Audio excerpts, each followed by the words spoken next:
날씨가 흐리면 영화관에 가지 마세요. 미리 듣는 영화예보 날씨네마입니다. 안녕하세요. 저는 진행자 겸 호스트 라실이고요. 네, 안녕하세요. 제이님. 네, 안녕하세요. 정제이입니다. 정말 뜬금없이 시작하시네요. 네, 아니 생각을 하길래 아, 무슨 생각했어요? 아니, 오늘 뭐 했냐고 물어보길래 네, 오늘 냉면 먹었습니다. 음, 그렇군요. 네, 네, 네, 알겠습니다. 네. 그리고 타쿠님 나오셨고요. 네, 안녕하세요. 타쿠입니다. 네. 첫 번째로 맨날 소개해 준다면서 왜 두 번째로 해요, 오늘은? 죄송합니다. 아니 오늘 할 말이 많은 것 같아가지고 저의 존재감 이겼네요. 저희가 안 그래도 이문설렁탕 얘기를 했기 때문에 그렇죠. 120년 정도 된 이문설렁탕을 했기 때문에. 오케이. 뭐 드셨어요, 덕후님은? 저는 카페에 있다 와서 밥을 오늘 집에서 아침 먹고 안 먹었거든요. 안 먹으려고요. 그렇죠. 뭐 간헐적 단식. 다이어트? 그냥 프로틴만 먹고 운동을 멋있다. 하시기 때문에. 운동합시다. 네. 그래서 오늘은 제가 고른 영화고요. 요즘 계속 뭐라고 해야 될까요? 좀 신나는? 이라고 해야 될까요? 조금 말도 안 되는 영화들을 좀 가지고 오셔서가지고 네, 오늘은 제가 분위기를 바꿔보고자 잔잔한 영화를 골라봤고요. 원더풀 라이프입니다. 皆さんにはここに1週間いていただきます。ただしですね、ここにいらっしゃる間に一つだけ小堀さんにしていただかなければならないことがあります。一番人生の中で印象に 네, 다들 보셨죠? 네. 네. 어떠셨어요? 그 라실님이 맨날 영화 가져오면 까가지고 저도 깔려고 바득바득 이를 갈고 있었거든요. 제가 못 깔 만한 영화를 가져왔죠. 그래서. 근데 그 메시지가 약간 까방권이 갖고 있는 메시지를 진짜로. 욕하면 큰일 나. 그래서 이걸 깠다가는 인성 문제 있는 걸로 드러날까봐. 인성 문제 있어? 네. 네. 그래가지고 너무 부들부들이거든요 지금. 제이님은 그래도 별로였다고. 네, 저도 공감을 하는 게 약간 까면 상업주의자가 될 것, 공신자가 될 것 같은 그런 그렇죠. 영화를 이런 세기의 명작을 말이야. 가져오셨는데 명작인 건 인정합니다. 근데 재미는 없었다. 네. 알겠습니다. 뭐 키싱부스도 뭐 재미는 있었는데 명작은 아니었다. 아니 키싱부스 뭐 제가 만들었습니까? 진짜. 당신이 갖고 왔잖아요. 정말. 재고 보려고 2시간 동안 봤다고요. 와우. 알겠습니다.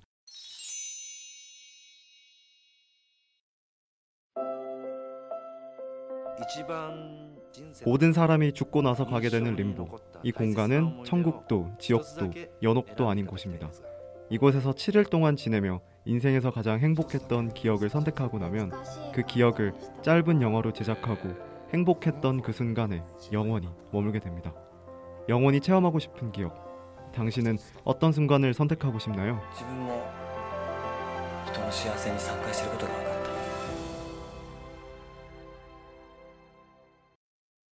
네, 삶과 죽음을 바탕으로 한 영화고요. 주제도 그렇지만 감독님 성향처럼 잔잔한 영화입니다. 또 감독님은 고레다 히로카즈라는 감독님이시고요.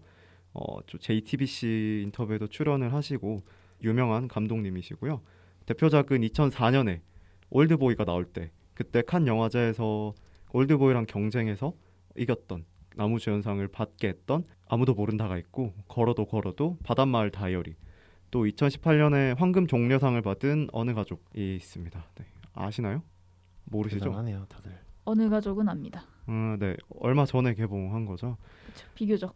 그렇죠. 그래서 다들 보면 잔잔하시고요. 먼저 다큐멘터리 감독, TV 다큐멘터리 감독을 하시다가 영화 감독이 된 케이스라 특히 제가 좋아하는 감독님이시고요. 이 영화도 감독님 특성이랑 좀 비슷하긴 해요.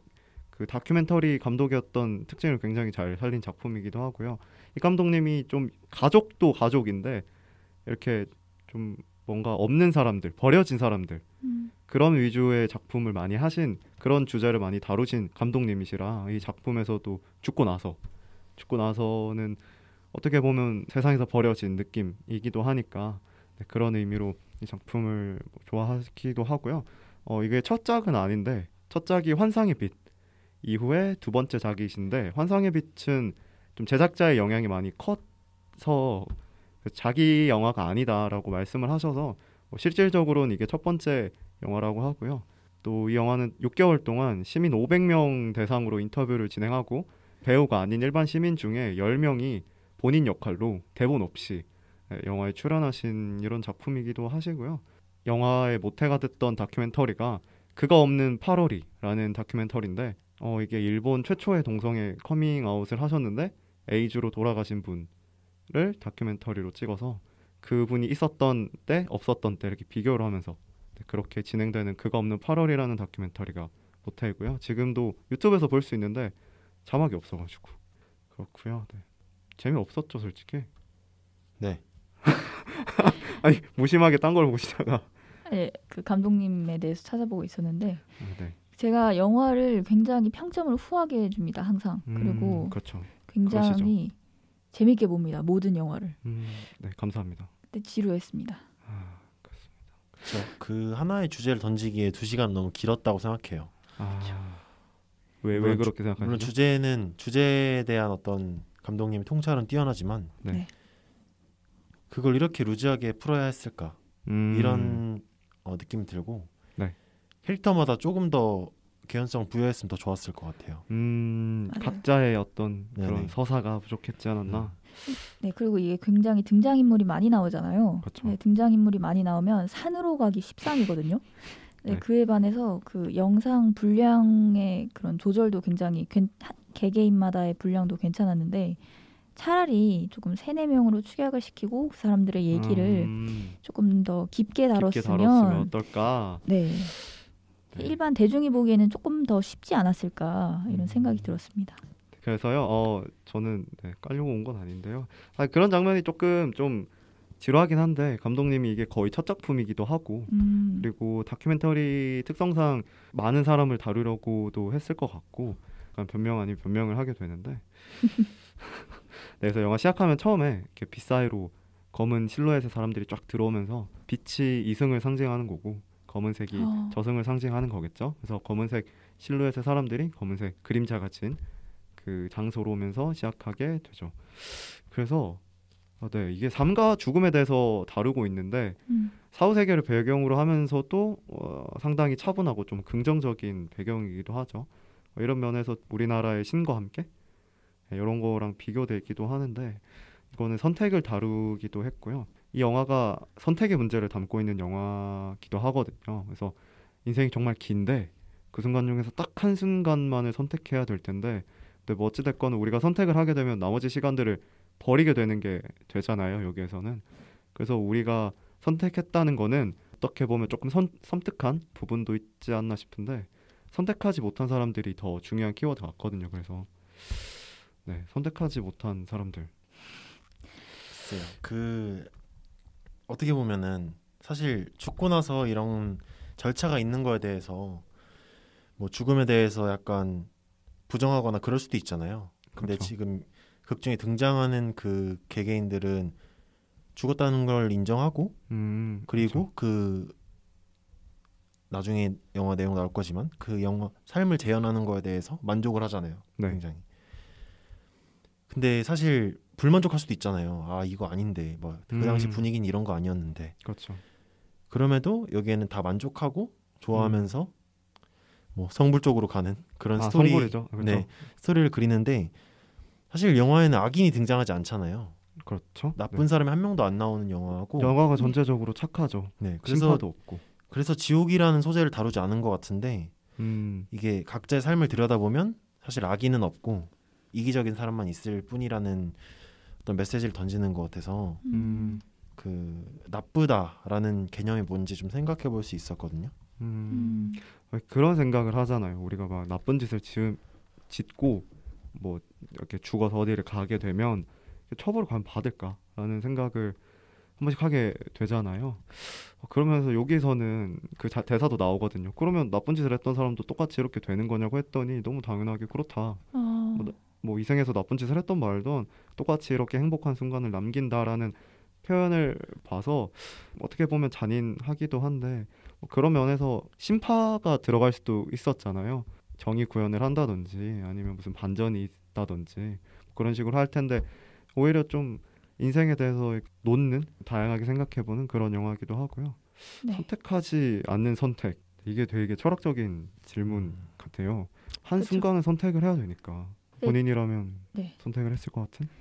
저는 그 선택하지 않은 선택에 대해서 존중하고 싶어요. 뭐 우유부단한 거 하다고 얘기를 할 수도 없고, 그리고 사실 인생은 선택의 연속이잖아요. 살아가면 무조건 철학적이다. 둘 중에 하나, 5개 그렇죠. 중에 하나 무조건 선택을 해야 하고, 그거에 대한 책임도 본인이 져야 하고, 선택을 하지 않으면 주변에서 비난이 쏟아지는데, 죽어서는 선택을 하지 않아도 된다, 이런 메시지를 준다고 저는 느꼈거든요. 왜냐면 꽤 많이 나와요. 선택하지 않은 사람들이 거기서 50년간 근무한 직원도 있고, 네. 뭐 선택을 하지 않아서 남은 분도 계시잖아요.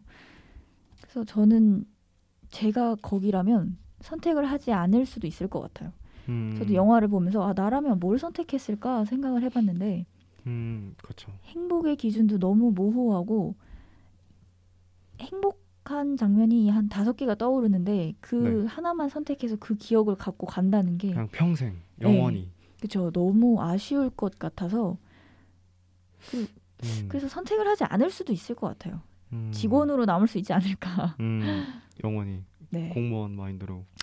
아니 그분들 굉장히 괜찮던데. 어떻게 보면 공무원이죠. 어떤 분은 뭐 자기 딸이 20살 될 때까지 자기는 죽으면 안 된다, 봐야 된다라는 마음을 할 수도 있고, 어떤 사람은 못 찾아서 단순히 그냥 그 순간을 못 찾아서 그렇게 남아 계신 분도 있고, 그쵸. 또 여주인공은 그 선택 자체가 되게 잔인한 거라고 생각을 해서 못하는 사람도 있고요.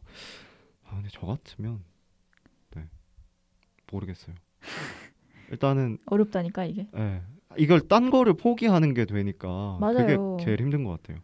여러 가지를 다 선택할 수 있으면 모르는데 절대 돌아가지 못하는 그런 거니까. 그래서 그렇게 영화는 각자 선택한 기억을 세트로 만들고 재현하는 데까지 흘러가게 되는데, 중간에 어떤 대사처럼 왜 굳이 죽은 사람 기억을 재현해야 하냐, 뭐 선택을 왜 굳이 해야 되냐. 근데 이건 아마도 언급했던 것처럼 감독이 영화에 대해서 가지고 있는 가치관을 보여주기도 하지만, 감독이 다큐 감독이었잖아요. 다큐 감독으로서 개인을 대하는 그런 시선도 보여주는 거죠. 기본적으로 영화는 누군가의 기억들을 가짜로 재현하는 거잖아요. 영화라는 매체가. 그걸 보여주는 장면이 남주인공 모치츠키랑 여주인공 시오리가 복도에서 봤던 달 장면인데, 처음엔 밤하늘 되게 예쁜 달인 줄 알았더니 사실은 그 뚜껑이 반만 덮여서 거기로 달빛이 들어왔던 거죠. 가짜로 만들어진 영화를 보면서 진짜 달을 생각하고 아름다움을 느끼는데, 우리가 감독이 생각하기에 영화라는 매체 자체가 의의가 있다는 것이고, 또 이 장면에서 좀 중요했던 게 모치츠키와 시오리가 둘이 만나고 본격적으로 둘의 변화가 시작되거든요.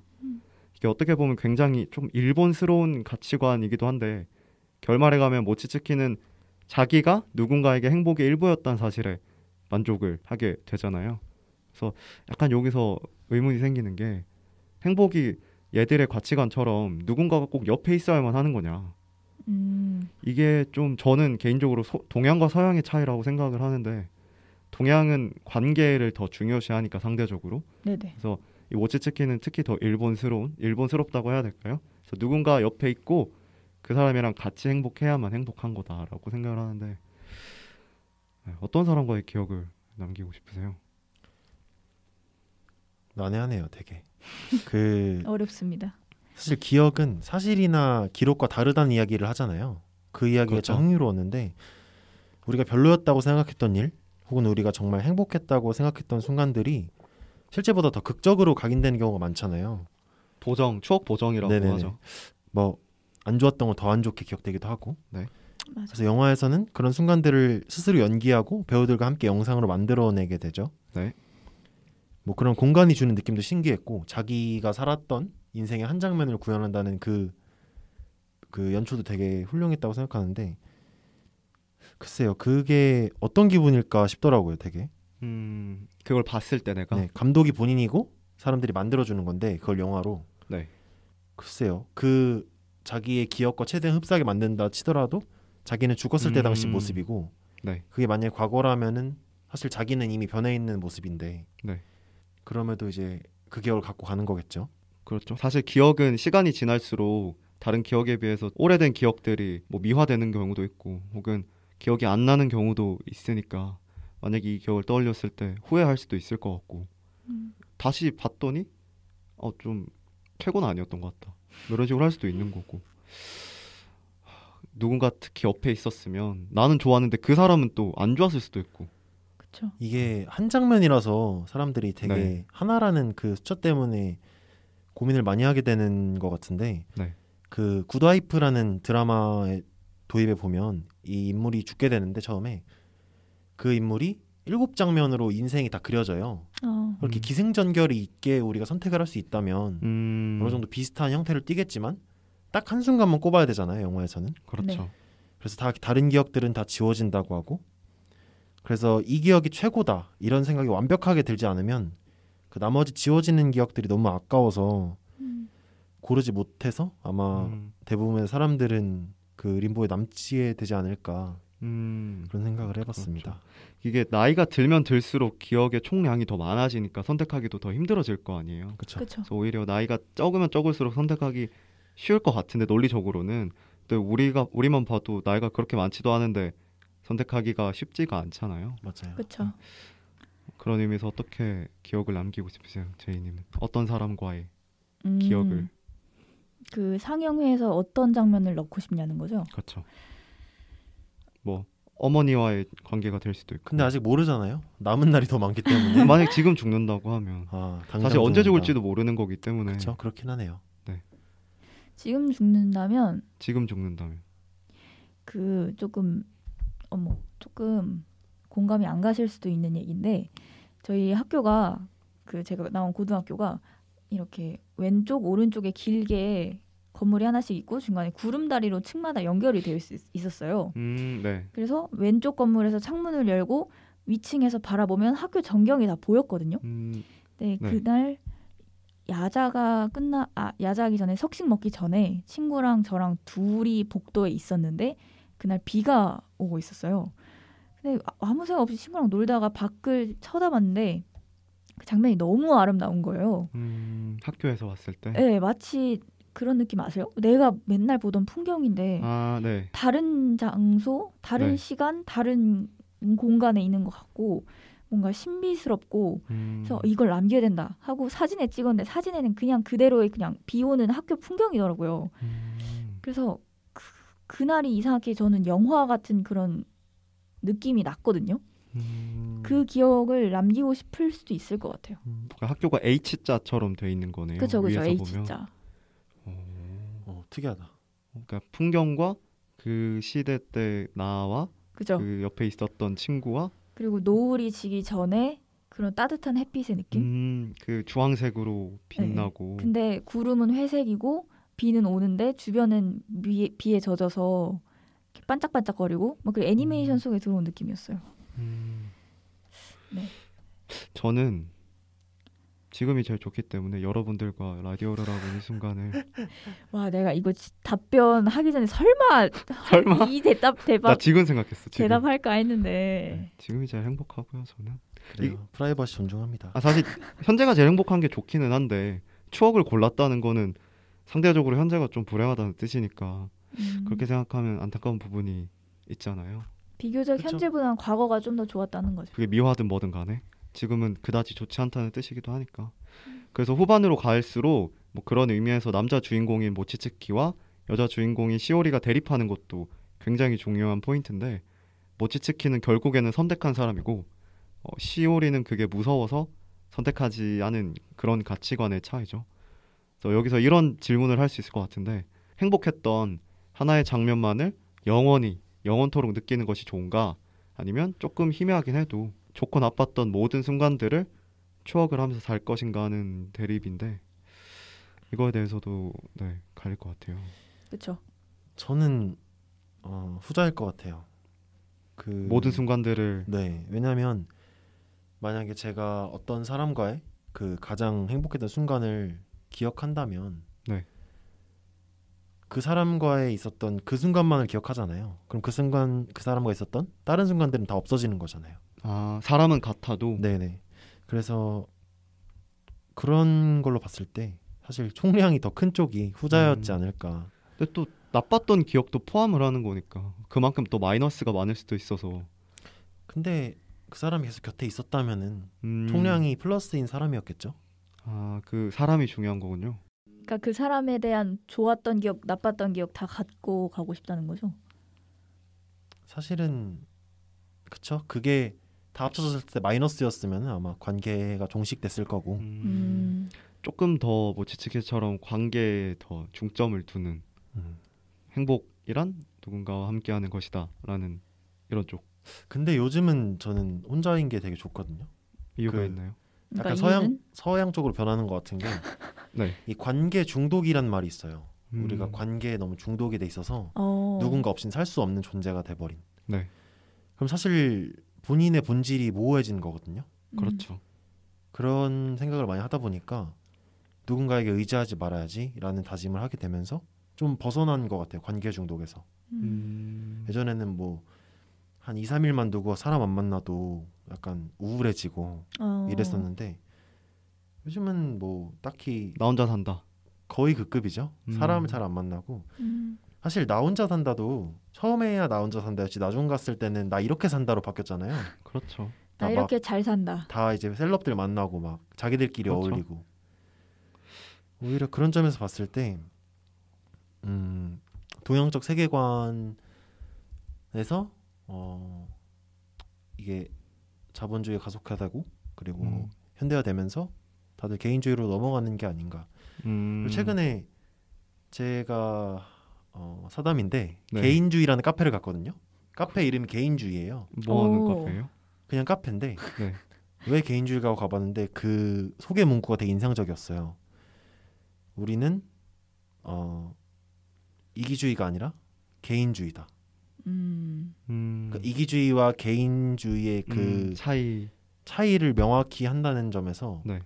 개인주의라는 가치가 나쁘지만은 않다는 생각이 들었고 그러니까 개인주의를 하되 그게 이기적이게만 하지만 않으면 된다. 네.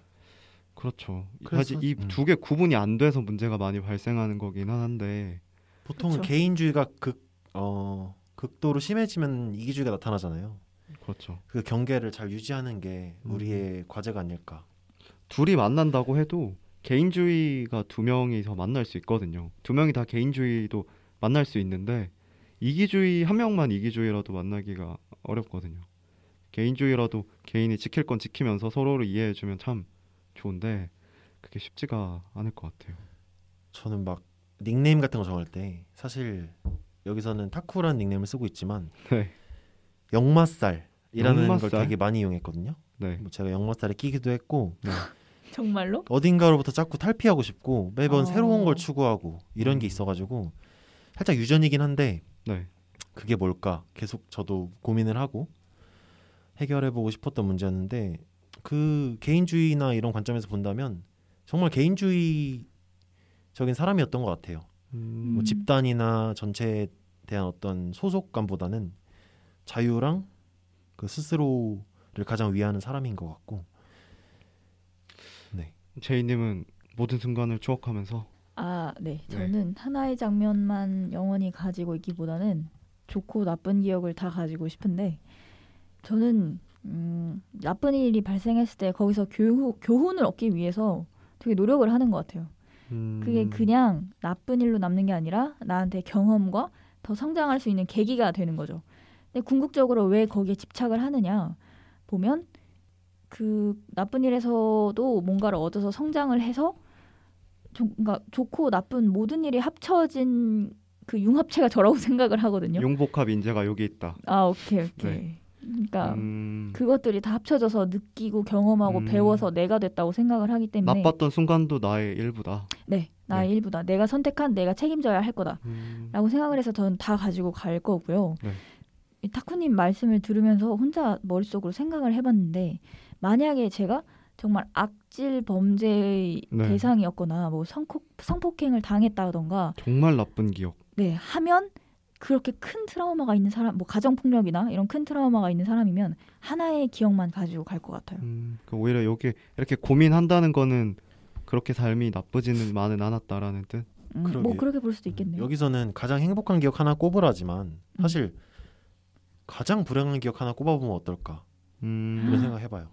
그게 더 어려울 것 같아요. 그것만 지워주는 거죠. 괜찮다. 예를 들어서 그것도 괜찮네요. 그러면은 적당히 얘기하자면 어떤 장면들을 뽑으실 것 같으세요? 나빴던 기억. 네. 근데 저는 사실 이게 약간 우리가 그러잖아요. 자동으로 필터링 된다고 하잖아요. 네. 나빴던 기억이 최대한 안 떠오르게 하려고 그렇게 약간 뇌가 세팅이 돼 있기는 한데 그런 거죠 뭐. 그러니까 이게 단순히 단편적으로 나빴던 기억이라기보다는 이 나빴던 기억이 지금까지 영향을 미치고 있는 그런 종류의 나쁜 기억이라면 충분히 뭐가 있을까요? 없앨 만하죠. 보통은 다 사람과의 관계에서 오는 어떤 그렇죠. 문제겠죠? 그렇죠. 그걸 제한다면 뭐가 있을까요? 저는 물에 빠졌던 경험이 있거든요. 죽을 뻔했던 경험. 그게 아직까지 물에 대한 트라우마로 남아서 그게 없으면은 좀 덜하지 않을까. 내가 물을 좀 더 좋아할 수 있지 않을까. 또 그 나빴던 추억으로 인해서 지금 그 다음 행복, 그러니까 다음에 올 행복을 못 하게 되는 그런 경우도 있을까. 뭐 예를 들어서 물 같으면 그쵸. 수영하면 되게 즐거운데 그 트라우마 때문에 즐거움을 못 느끼게 되는 거니까. 제가 그 물에 빠지고 나서는 수영을 잘 안 하려고 했거든요. 그러니까. 그리고 해도 되게 겁을 많이 먹고. 그래서 발리에 휴양을 하러 갔을 때도 그 좋은 파도에서 수영을 잘 못 하겠는 거예요. 그 좋은 에메랄드빛 네네. 호수에. 그 에메랄드 빛이다가 저녁이 되면은 노을 그 핑크빛으로 변하는 예쁘겠다. 그 파도가 예쁘게 치는 해변에서 그래서 나중에는 어떻게 들어가긴 했는데 그 머뭇거리던 시간들이 그 과거에서 온 것이라고 생각합니다. 나쁜 거를 지우는 거는 뭐 이터널 선샤인 같은 영화도 있고 지금 살아가는데 필요한 것 같고 행복을 남기는 거는 삶이 끝났을 때 선택하는 그런 느낌인 것 같고 네, 그래서 결말로 오게 되면 모치츠키는 이 림보라는 이 공간에서 혼자 조용히 추억했던 순간을 선택하게 되는 거죠. 그 장면에서 모치츠키가 정면으로 바라보는 샷과 그 장면을 카메라로 찍는 동료들을 또 정면으로 찍는 샷을 이렇게 교차로 보여주게 되는데 이게 영화적으로 굉장히 훌륭한 장면이라고 또 생각을 하는 게 주인공을 찍는 동료들을 정면으로 보여준다는 게 그 순간에 모치츠키가 마지막으로 동료들을 추억했다는 뜻도 되지만 감독이 말하기에 카메라가 마치 관객을 찍는 듯하게 연출을 해서 당신도 지금 행복을 만들어가는 순간일 수 있다 고 각인을 시켜주는 거죠. 네, 그래서 결국 모치츠키는 자신의 기억을 혼자 되새겼던 그런 순간을 선택하게 되는데 이거는 사실은 현실의 죽음과도 같죠. 그러니까 죽을 때 주마등이 스쳐가듯이 주마등처럼 기억들이 스쳐간다고 하잖아요. 영화가 사후세계를 그리지만 약간 이런 식으로 현실의 죽음에 희망적인 시선을 던져주기도 하는 걸로 보이는 메타적인 시선일 건데 例の推理小説途中までしか読めなかったんだ。あれあげるから僕の代わりに読んでくれる？世界大百科の次に。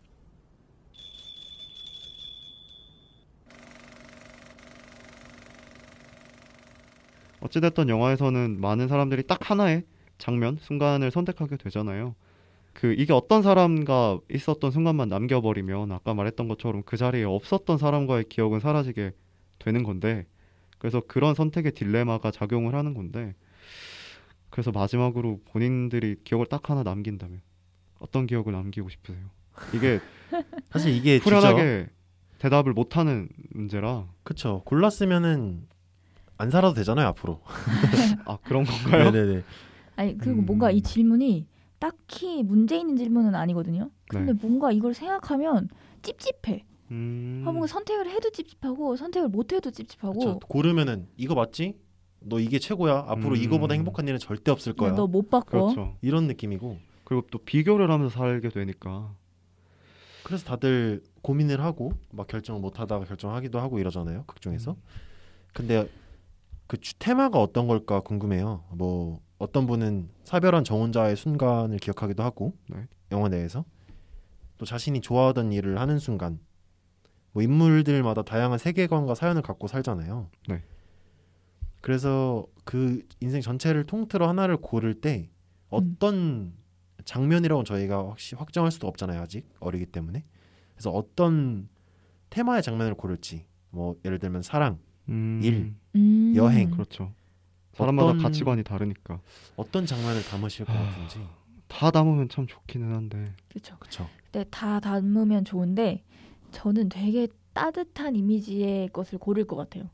그 보면 거기에 나오는 여성분 한 명이 그 마루 거실에 누워서 엄마 허벅지에 베고 귀를 청소를 해주시는 그 장면을 여고생이었나요? 네네, 그분이 있거든요. 그런 느낌의 그냥 그냥 막연하게 뭘 열심히 하고 있진 않지만 따뜻한 느낌이 나는 그 장면을 남길 것 같아요.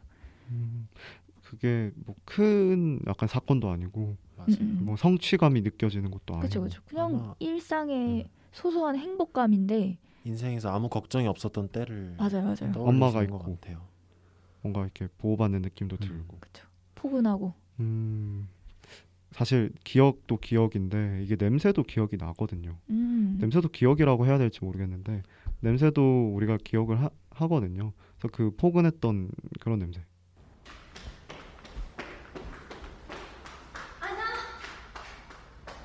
何どうもありがとう。まあディズニーランドよりはマシなんじゃない？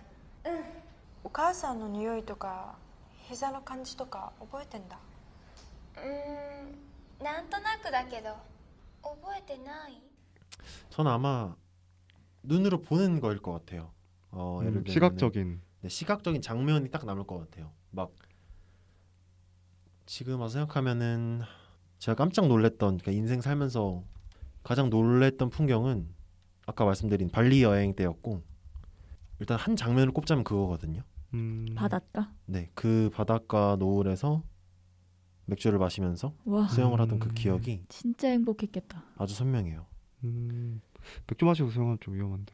아 거기는 풀이에요, 괜찮아요. 현실적이네. 그래서 그 물 위에 떠다니면서 마실 수 있어요. 아 진짜요? 네, 거기 수상 바가 있어서 네. 그분이 타주십니다. 그러면 그 들고 칵테일 같은 걸 이렇게 물 같은 데서 수영하면서 마시다가 약간 인피니티 풀처럼 돼 있으니까 난간 같은 데 올려놓고 잠깐. 와. 아니 그게 천국이지. 제가 휴양지를 안 가봤는데 처음 가봤거든요. 그래서 왜 휴양지를 가는구나. 와. 이걸 알게 돼서 앞으로 그 코로나 잠잠해진다면 휴양지 위주로 다닐 것 같아요. 원래는 관광 위주의 여행을 했었어요. 여길 가면 이거 봐야지. 안 가면은 친구들이 막 그거 안 봤나? 거기 갔는데 그쵸. 이랬단 말이에요. 네. 그래서 사실 내가 보는 게 맞는 거니까 딴 사람이 아무리 유명한 관광지라고 해도 내가 별로면 별론 거고 내가 일단 몸이 편해야 편한 거기도 하니까 그래서 그 장면에서도 고민을 하잖아요. 전부 다 디즈니랜드에 갔던 거를 상상을 했다. 그래서 네가 디즈니랜드를 너도 선택을 하면 조금 아쉽지 않겠냐라고 해서 어머니가 길을 파줬던 그 순간에 속하게 되는 건데 이 영화에 대한 한 줄 평으로 되게 유명한 것 중에 하나가 이동진 평론가의 대답을 하지 않고 질문을 던지는 영화이거든요.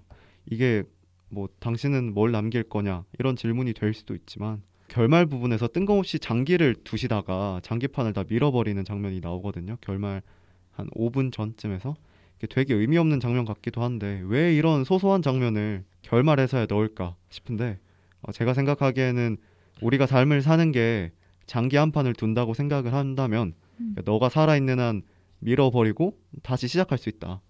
다음 판은 어떻게 장기를 둘 거냐 라고 하는 게 질문인 것 같아서 질문을 뽑아봤고요. ちょっとトイレです。なんだこれ。また古典的な手を。いやわざとじゃないですよ。いや本当だってば。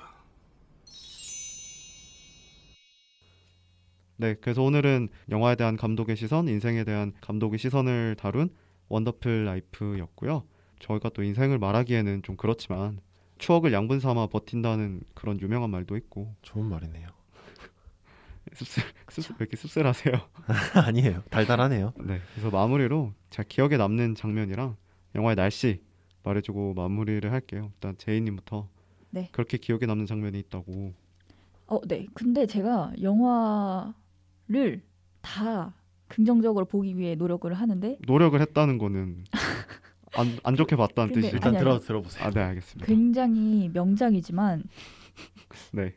약간 약간 지루한 많이 거는 지루해요. 많이. 팩트잖아요. 많이 팩트죠. 그래서 근데 제가 그거를 열심히 집중하면서 보기 위해 노력을 하다가 딱 그 장면에서 눈물이 핑 돌았어요. 어딜까요? 맞춰야 돼요? 결말 부분 뒤쪽에 가면 나와요. 여자친구 그 모치츠키 그 부분 알고 보니까 모치츠키 아는 사람이었나? 그 아는 사람이 아니라 정혼자. 그렇죠. 네. 그 약혼을 했는데 죽은 그쵸. 그 장면에서 아니요? 아니냐고? 타쿠님은 어디 같아요? 갑자기요? 갑자기 마무리 그러니까 갑자기 급하게 마무리를 돌리는데 먼저 해주시고 아니, 말해봐 제가... 정확하게. 어디냐면 네 어디냐면 왜 여기서 눈물이 핑 했지라고 할 수도 있는데 그 상영실로 옮기기 전에 강당 같은 데 다 같이 앉아 있어요. 네. 그래서 거기서 그 할머니 분이 이렇게 옆에 있는 그 직원분을 이렇게 옷자락을 이렇게 당긴단 말이에요. 그래서 이렇게 봤더니 그 벚꽃을 담은 봉지를 약간 치매에 걸린 것 같은 할머니. 그쵸. 네네네 이렇게 딱 주시거든요. 그 장면에서 왠지 모를 뭉클함과 뭔가 딱 그 장면이 딱 남았어요. 뭔가 마음속에 팍 바뀌었다 해야 되나? 그 할머니가 좀 뭐라고 해야 될까요? 거기 숨겨놓은 울음 장치 같이. 네, 저는 솔직히 처음에 그 숲길에서 낙엽 주실 때부터 울고 싶었어요. 그러니까, 그 할머니가 딱 뭔가 느낌이 왔어. 이거 나중에 뭐 울겠구나. 맞아요. 그렇죠. 심파가 나오긴 한 거죠. 요 정도면 그렇게까지. 잔잔한. 그리고 할머니 나오고 뭐 엄마 아빠 얘기 나오고 사랑 나오고 죽음 나오는데 요 정도 나오면 그러니까. 거의 없는 거라고 봐도 되지 않나. 그 할머니 역할을 맡으신 분의 순수한 표정과 그분이 굉장히 나이가 많으신데 지긋하신 분이 되게 네. 어울리지 않은 그런 때묻지 않은 순수한 표정으로 그런 것들이 굉장히 좋았어요. 그분의 역할 자체가 그냥 좋았어요. 하얀색 머리도 좋았고. 하얀색 머리는 하얗게 흰 다 센 머리. 네네네. 그게 아마 뭐 정신적으로는 되게 어리신 분으로 나오니까. 네, 그렇습니다. 제가 그래서 뽑은 날씨는요? 한 장면이고요. 날씨는 지루했다지만 눈물이 핑 돌았다는 거는. 네. 그리고 제가 뭔가 그 전공 때문에 그런 직업병 같은 게 있는데 네. 영상을 보면서 계속 생각을 하고 탐구를 하거든요. 그렇죠. 그런 장치적인 걸. 그렇죠. 근데 영화가 굉장히 그 담아내는 시선, 앵글이 굉장히 투박해요. 세련되지도 않고 그렇죠. 정형화되어 그러니까 뭔가 이렇게 막 사람이 움직이면 앵글도 그대로 움직이고 막 그렇죠. 아무 데서는 줌 들어가고 막. 네. 그래서 저는 그 부분이 굉장히 좋았거든요. 아마 다큐 감독 특성상 네. 다큐를 보는 것 같아서 네. 좋았는데 이거를 날씨로 표현을 해보자면 밖은 비가 오려고 약간 쿠릉쿠릉한 날씨. 약간 쌀쌀한 날씨에. 왜? 되게 따뜻하잖아 영화. 나는 이상하게 이런 분위기가 들었어요. 그리고 그래? 약간 회색빛이어야 되고 집엔 아무도 없어야 돼. 자취한 사람이면 안 되고 가족 다 같이 사는 사람이 되는데 네네네. 집에는 아무도 없어서 거실 불 다 꺼져 있는데 네. 뒤에 밖에 해가 안 떠서 어두컴컴해야 돼. 네. 근데 사물은 분간이 되는 그 정도인데 그때 딱 TV에 틀어서 영화를 틀어놓고 핫초코 마시면서 담요 쓰고 보는 영화. 그렇죠. 맨날 혼자 있으면 그게 약간 감정이 극대화가 안 되는데 가끔 혼자 있으면 느껴지는 그런 게 있거든요. 해방감 비슷한 건가? 그렇죠. 뭔가 우울하면서도 따뜻한 느낌. 네. 날씨를 얘기해달랬더니 어떨 때 보면 좋다, 이럴 때 보면 좋겠다 그런 걸 이럴 말씀을 때 보시고요. 네, 해주신 것 날씨 같고요. 우중충이라 갖고 네, 알겠습니다. 말씀드리겠습니다. 타쿠님은 가장 기억에 나는 장면. 오늘 또 일본 영화를 갖고 왔잖아요. 제가 일본 영화 딱 단톡에 올리니까 그렇게 좋아하시던데 날씨가. 타쿠님 일본 영화 좋아하시나요? 아니 작품? 근데 약간 그 소재랑 이런 것만 봤을 때 신과 함께 일본판이겠다 했는데 좀 다르더라고요. 소재는 비슷한데. 그래서 제가 이거 해석해주는 유튜브 영상을 봤어요. 거기에 네. 댓글에 그 해설해주는 영상 제목이 일본판 신과 함께였거든요.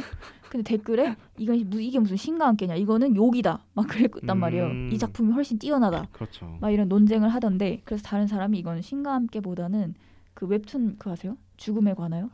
네. 그런 느낌이라고. 조금 더 철학적이고 네. 심파가 없고 그런 얘기를 하더라고요. 신과 함께도 물론 재밌는 저는 영화지만 옛날 영화들 보면은 어떤 기술적으로 지금보다는 못 나왔잖아요. 그렇죠. 그런 점들이 좀 거슬리거든요, 사실은. 맞아요. 영화에 집중하기 어렵게 만드는 요소 중 하나인데 그걸 차치하더라도 이번에 좋았던 점은 그 버스 씬을 만드는 장면 있잖아요. 거기서 네. 뭐 이거 사운드 어때요? 하니까 완벽하다고 하고 네. 그리고 막 흔들고 네. 그 직원들이. 그러니까 그 장면은 뭔가 아무도 불행한 사람이 없는 장면인 것 같았어요. 그래가지고 한 사람의 그 인생을 위해서 다들 뭐 명복을 빌어주고 있구나 이런 따뜻한 느낌을 받아서 으쌰으쌰 다들 하는 분위기고 네, 그 장면이 개인적으로는 와닿았고 뭐 감독이 정해놓은 것 같아요. 몇 장면들은 그 뭐 그 모치즈키가 앉아서 그 직원들을 바라보는 장면이라든지 이런 거는 당연한 포인트로 넣어둔 것 같지만 개인적으로는 버스 장면이 좀 감동적이었다, 인상적이었다라고 말씀드리고 네, 날씨는 일본 영화야. 살짝 형이 좋아하는 일본 영화야. 살짝 따가운 봄 햇살로 하겠습니다. 둘이 완전 상반되는데? 그러게. 그러니까 봄 햇살치고는 뜨겁고 그렇다고 여름 햇살만큼 덥지는 않은 아직 완성되지 않은 저희 인생을 다루는 영화이기 때문에 그런 의미에서 모른다. 아직 모른다. 오케이. 그렇죠. 이게 무슨 정답을 내놓는 영화가 사실 아니니까. 저 얘기하고 싶었던 거 있는데 네.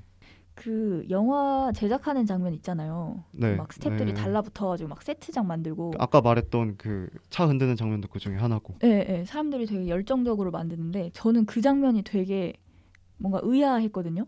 왜? 그러니까 뭔가 첫 등장은 안개가 자욱한데 사람들이 딱 한 명씩 들어오면서 네. 그런 사후세계의 신비로운 초현실적인 분위기. 그런 분위기가 나잖아요.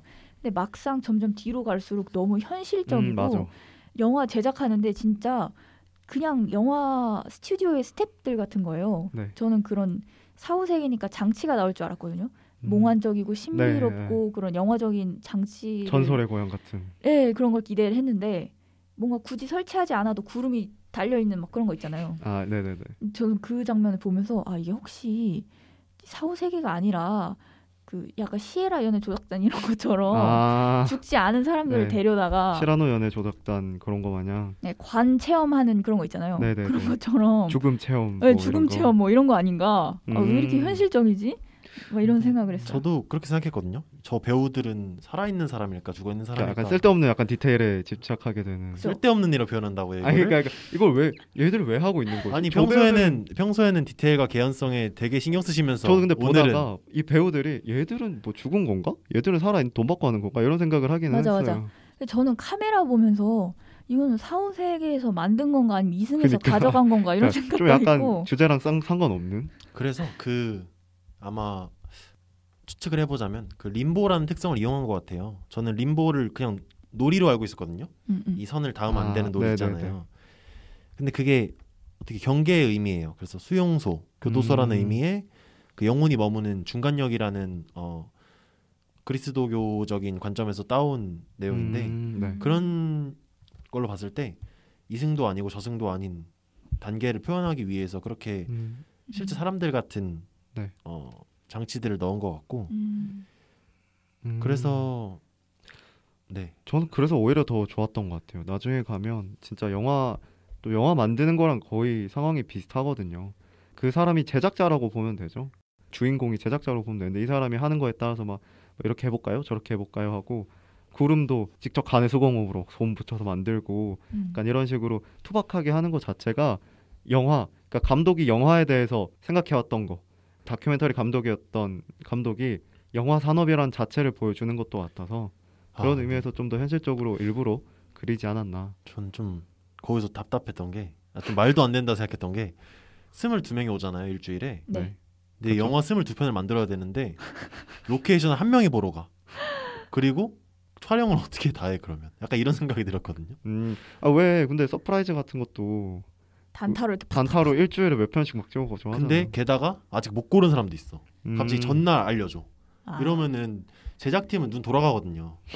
눈 돌아가고 너무 많아. 7명씩 배당받는데 너무 이거 노동착취야. 7편을 찍어야 되고. 노동착취야 이거. 걔들이 만족 안 하면 또 계속 만족할 때까지 찍어야 될 거 아니에요. 네, 그리고 상담하면서 이렇게 얘기를 끌어내야 되니까. 사실 림보라는 업체가 거의 대기업이죠. 업체인가요? 사실 업체 대기업이죠. 아니 약간 하느님의 명을 받은 그런 거 아닌가요? 왜냐면 보면은 미술팀도 따로 있고 촬영 감독도 따로 그렇죠. 있는 그런 대규모 프로덕션인 팀인데 주당 22개를 뽑아내야 되니까 와. 아무래도 그러니까 아까 우리 말했잖아요. 다들 거기 선택 안 하고 남아 있을 거라고. 이렇게 힘든데 왜 남아 있겠어요.